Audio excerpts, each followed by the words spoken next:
آپ کو مثال دے دوں، رات تقریر کا وقت نہیں ہے اس لیے رات بھی زیادہ ہے. یہ جیسے درخت لگا ہوا ہے، درخت آپ دیکھتے ہیں اس کے پتے پیلے پڑ جاتے ہیں اور وہ زمین پر گر جاتے ہیں. کیوں گر جاتے ہیں؟ اس لیے کہ جب وہ رب کا تذکرہ کرنا چھوڑ دیتے ہیں تو یعنی اپنے شاخوں سے ٹوٹ کر کے زمین پر گر جاتے ہیں.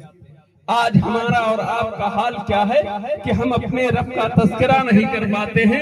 ہمارے دل میں، ہماری زبان میں اتنی طاقت نہیں ہے، اتنی قوت نہیں ہے کہ ہم اپنے نبی کا ورد زیادہ سے زیادہ کریں. اے مسلمانوں، میں تمہیں بتاتا چلوں بس چند لمحوں کے لیے آپ یقیناً آپ کے ایمان میں تازگی پیدا ہوگی. انسان کامیابی کے لیے پورے رونے زمین پر گھومتا ہوا نظر آتا ہے.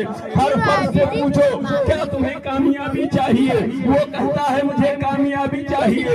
اب کامیابی کے انسان کامیابی کے لیے جو ہے اپنے وطن کو چھوڑتا ہے، دوسرے ملکوں کا سفر کرتا ہے، لیکن اسے کامیابی کہیں نہیں ملتی ہے.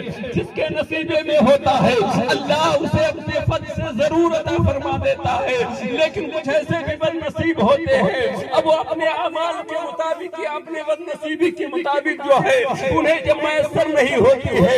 انہی میں سے چند احبابوں میں سے ایک انسان ایسا بھی تھا جو کامیابی کی یعنی کامیابی کو تلاش کرنے کے لیے کئی ملکوں کا سفر اس نے کیا، لیکن تھک ہار کر کے واپس آ کر کے جب شام کو رات میں بستر پر لیٹتا ہے، صبح 4 بجے جو ہے اس کے کانوں تک یہ آواز پہنچتی ہے، آؤ کامیابی کی طرف، آؤ کامیابی کی طرف. مسلمانوں اٹھ کر کے بستر سے بیٹھ جاتا ہے اور جب بیٹھ جاتا ہے تو اپنی بیٹی سے پوچھتا ہے، اے بیٹی، ہوئے زمین پر میں چلتا رہا، کئی ملکوں کا سفر میں نے کیا کہ میں کامیاب ہو جاؤں، لیکن آج پتہ نہیں میرے کانوں تک یہ آواز پہنچ رہی ہے. آج محلے کے سے جو ہے ہمارے کانوں تک یہ صدا پہنچ رہی ہے، آؤ کامیابی کی طرف، آؤ کامیابی کی طرف. بیٹی ذرا پتہ لگاؤ یہ آواز کہاں سے آ رہی ہے.